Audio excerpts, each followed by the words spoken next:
friends, welcome to Kavi's cooking channel. இன்னைக்கு நம்ம சேனல்ல உருளைக்கிழங்கு மசாலா செய்ய போறோங்க. பூரிக்கு ரொம்ப சூப்பரா இருக்கும் இந்த உருளைக்கிழங்கு மசாலா. நார்மலா இல்லாம இது வேற ஸ்டைல்ல பண்ணிருக்கேன். பட்டை லவங்கம் எல்லாம் போட்டு கரம் மசாலா போட்டு ரொம்பவே நல்லா இருக்குங்க. இது நீங்க ட்ரை பண்ணி பாருங்க. இந்த உருளைக்கிழங்கு மசாலா பூரிக்கு மட்டும் இல்லைங்க, சப்பாத்திக்கும் ரொம்பவே டேஸ்டா இருக்கும். இது எப்படி செய்யுதுன்னு பார்க்கலாம் வாங்க. பூரிக்கு உருளைக்கிழங்கு மசாலா நார்மல் ஸ்டைல்ல பண்ணலாம இது நம்ம கரம் மசாலா போட்டு வேற விதமா பண்ண போறோங்க. இது ரொம்ப ரொம்ப டேஸ்டா இருக்கும். இதுக்கு பாத்தீங்கன்னா 4 பெரிய வெங்காயம் எடுத்து பொடியா கட் பண்ணி வச்சிருக்கேன். அது மாதிரி ஒரு 2 தக்காளி கட் பண்ணி வச்சிருக்கேன். பூண்டு ஒரு 5-6 பல் பூண்டு கட் பண்ணி வச்சிருக்கேன். பச்சை மிளகாய் 2 பச்சை மிளகாய். நம்ம இது மிளகாத்தூள் போட்டு தான் செய்ய போறோம். 1/4 கிலோ உருளைக்கிழங்கு நல்லா வேக வச்சு மசிச்சு வச்சிருக்கேன். இப்போ எப்படி செய்யலாம்னு பார்க்கலாம். கடாயில தேவையான அளவு எண்ணெய் ஊற்றி வச்சிருக்கேங்க. 2 துண்டு பட்டை, 4 கிராம்பு போடுறேன்.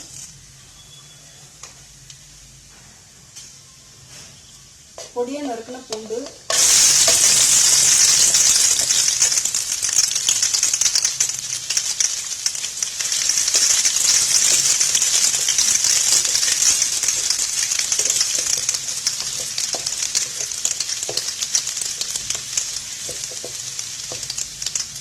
பூண்டு ரொம்ப சுரக்க வேணாம், இந்த அளவுக்கு போதும். இப்போ நம்ம பச்சை மிளகாய் சேர்த்துக்கலாம்.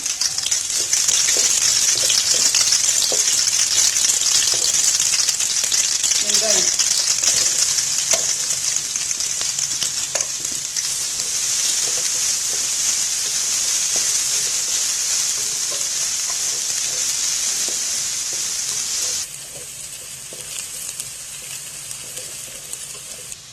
வெங்காயம் இந்த அளவு வதங்கினோட நம்ம தக்காளி சேர்த்துக்கலாங்க.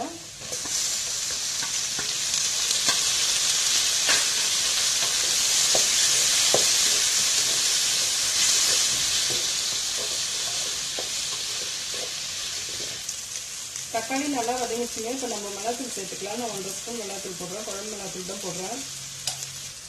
கரம் மசாலா 1 ஸ்பூன். ஸ்டவ்ல நல்லா சிம்ல வச்சுட்டு கலரி விட்டுக்கலாங்க.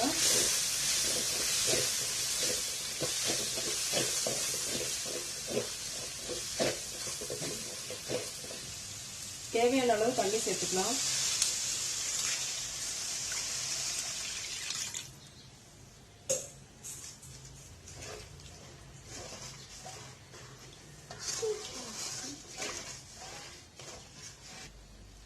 தேவையான அளவு கல்லுப்பு.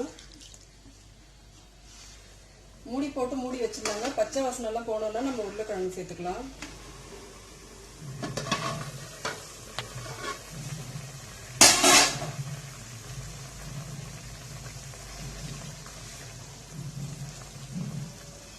பச்சை வாசனை நல்லா போயிடுச்சுங்க. இப்போ உருளைக்கிழங்குல சேர்த்துக்கலாம். வேக வச்சு மசிச்ச உருளைக்கிழங்கு.